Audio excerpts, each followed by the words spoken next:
Okay, so imagine this. Your pet, maybe your dog or cat, needs surgery. You take them to the vet, right? Feeling a bit anxious, probably, but you trust they're getting the best care. Mm-hmm. Absolutely. But have you ever really paused to think about what's actually happening back there, behind the swing doors? All the specialized gear they use? Yeah, the tech involved is often pretty invisible to the pet owner. Exactly. It's unseen, but it's absolutely critical, especially for complex procedures. Ah, That's the world we're exploring today. looking forward to it. We're doing a deep dive into a very specific and I think fascinating niche market, the global veterinary anesthesia equipment market. Right. Crucial stuff. And we've got some really interesting data here from cognitive market research that paints quite a picture. Okay. So globally, get this. This market pulled in over $739 million back in 2021. A pretty substantial number to start with. Definitely. And it's not just sitting still. The projections show it hitting nearly $969 million by 2025. Okay. Solid growth in the short term. And then it really takes off, projected to reach over $1.6 billion, that's billion with a B, by 2033, Wow.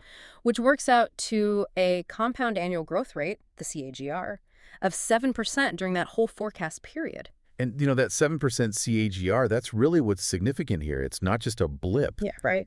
It signals this is a really robust, sustained expansion. For you listening, it basically points to a growing global commitment to, well, more sophisticated veterinary medicine. How so? Well, it means more vets, more clinics are investing in the advanced kit they need for safer procedures, maybe more complex ones too. It suggests a rising demand everywhere for better quality animal care. The whole industry is maturing. That's a really insightful way to put it. So, okay, 7% globally is impressive. But where's the action really happening? Let's unpack this a bit, region by region, because the story gets more textured when you look country by country, doesn't it? Absolutely. The regional variations are always revealing. Okay, let's kick off with North America. Still a major player, no surprise there. The market was $234 million-ish in 2021. Right. And it's expected to more than double over $506 million by 2033. That's growing at a pretty solid 6.7% CAGR. Still strong, yeah. Now, within North America, the U.S. is, well, the powerhouse. It accounted for over $165 million of that in 2021. Dominant share. Projected to hit almost $347 million by 2033, growing at about 6.6% annually. Okay. But here's something interesting. Canada, also significant, started at over $48 million in 2021. Right. Expected to reach $121 million by 2033. But its CAGR is notably higher at 7.8%. Oh, that is interesting. Faster than the U.S. Yeah. And Mexico, while smaller, around $20.7 million in 2021, is also growing steadily at about 4.9% CAGR. But that Canadian growth rate, what do you make of that jump compared to the U.S.? Well, it's quite a difference, isn't it? When you see that kind of variation in one region, you start thinking about specific drivers. Like what? Could be several things. Maybe a recent surge in pet ownership rates in Canada. Yeah. Or perhaps some major new investments flowing into veterinary infrastructure there, building more specialized clinics, upgrading hospitals. So maybe a catch-up phase or just faster expansion. Exactly. It suggests they might be in a phase of rapidly expanding their capacity for that advanced level of animal care. Interesting. Okay, let's hop across the Atlantic. Europe. Hmm. The overall market there was just over $181 million in 2021, forecasted to hit nearly $400 million by 2033. Also more than doubling. Yeah, with a healthy CGR too, around 6.8%. Very close to the North American rate overall. Right. Germany leads the pack in Europe, strong growth, over 7% CAGR. The UK is also expanding robustly, actually a bit faster at 7.66% CAGR. Okay, UK showing strong momentum. France is a key player too, growing at about 6.3%. But Europe's so diverse. Oh, Italy, Spain, they show consistent growth around 6.5%. Russia a bit slower at just under 6%. Then you have the Nordics, like Sweden and Denmark, Switzerland, all contributing. Right, real mix. But what really caught my eye were two things. First, tiny Luxembourg. Started small, $2.7 million in 2021. Right. But projected to hit nearly $6.8 million by 2033, growing at a huge 8.7% CAGR. Wow, that's high for Europe. And even more striking, the rest of Europe category. This covers many smaller or emerging economies within the continent. Okay. It was just $4.3 million in 2021, but it's set to triple to over $13 million by 2033. That's a CAGR of over 10.7%, the fastest in Europe. Okay, that is significant. Luxembourg and the rest of Europe showing that kind of pace. It's telling. What does it tell you? Well, It suggests that maybe some of the smaller or perhaps emerging markets within Europe are really accelerating their investment in veterinary capabilities. Modernization, maybe. Could be modernization of older facilities, could be new investments entirely, or just rising demand for better care as economies grow. It Right. shows the drive for advanced animal health care is spreading out, Yeah. not just stuck in the big economies. Makes sense. Okay, let's pivot to Asia Pacific. This region has some serious momentum. Yeah, APAC is always dynamic. Revenues were over $127 million in 2021, projected to climb past $305 million by 2033, So again, more than doubling. with a regional CGR of 7.4%, a Yep. bit higher than Europe or North America overall. That's notable. China's leading the way in volume, obviously. Over $40 million in 2021, set to hit nearly $99 million by 2033. That's a 7.6% CAGR. Strong, steady growth in a massive market. Then look at India. Really impressive expansion. Started around $18 million in 2021. Okay. Projected to hit over $47 million by 2033. That's an 8.2% CAGR. Very strong indeed. Higher than China's rate. Exactly. And then there's Taiwan, smaller base, just over $4 million in 2021. Right. But forecast to grow to over $11.6 million by 2033. Get this, CAGR of 9.34%. Wow. Nearly 9.5% annual growth. That's globally significant. Isn't it? And you've also got Japan, South Korea, Australia, Singapore, Southeast Asia, all showing solid growth between roughly 6.5% and 7.8% CAGR.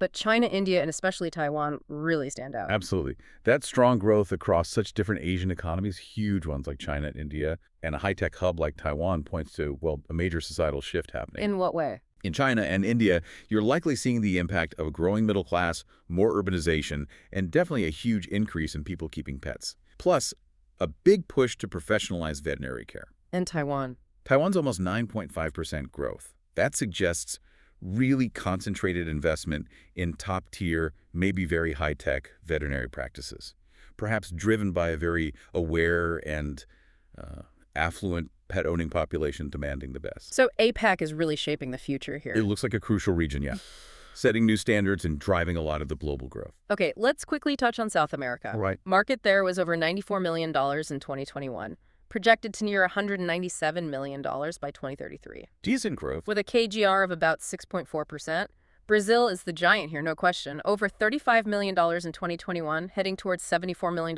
by 2033. Dominating the region. Yeah, growing at about 6.6% CAGR. Argentina and Colombia also show pretty consistent growth, around 6.7% and 7% respectively. So solid, but maybe not quite as explosive as parts of Asia. It seems that way. Now, finally, let's look at the Middle East and Africa. Some really eye-popping growth rates here. Okay, I'm curious about this. The Middle East, over $56 million in 2021 revenues, projected to hit over $138 million by 2033, More than doubling again. with a strong regional KG of 7.7%. And look at Saudi Arabia, 8.26% CAGR. The UAE, 8.14% CAGR. Very high growth rates, higher than the global average. Absolutely. Turkey, Egypt, Qatar also showing very healthy growth, mostly in the 7-8% range. Significant investment happening there, clearly. And then there's Africa. The market was smaller, around $44 million in 2021. Right. But it's projected to grow to nearly $118 million by 2033. The overall regional KGR, 8.06%. Wow, over 8% for the region as a whole. And leading the charge, South Africa with an 8.56% CAGR, Nigeria close behind at 8.44%. These are among the fastest rates we've seen anywhere. That really is striking, that rapid expansion, particularly in anesthesia equipment in the Middle East and Africa. It could genuinely transform access to modern animal care in those regions. How so? It's not just about people getting more pets, though that's part of it. It signals the development of, much more capable veterinary industries, ones that can handle complex medical issues.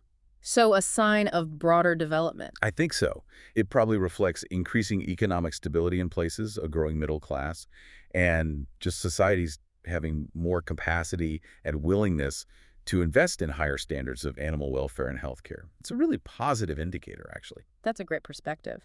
So bringing it all together, what's the big takeaway for you, the listener? Our deep dive today into this veterinary anesthesia equipment market, it clearly shows things are moving and moving fast. It's definitely robust, consistent growth worldwide.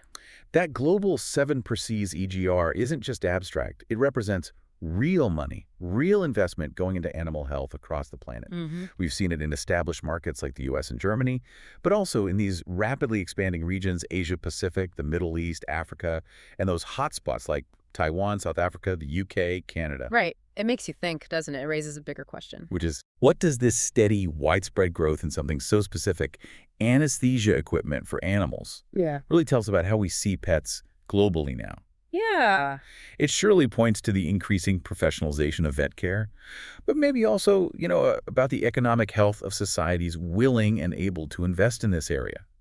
It truly feels like it reflects an evolving relationship where animals are seen more and more as, well, family members needing top medical care. It really does. It makes you consider how this seemingly niche market actually mirrors these much bigger trends. Mhm. Human-animal bonds, medical tech advancements, even global economics. Yeah, absolutely. Makes you wonder, what other unseen industries out there are quietly shaping our world and reflecting how our values are changing? Something for you to think about until our next deep dive.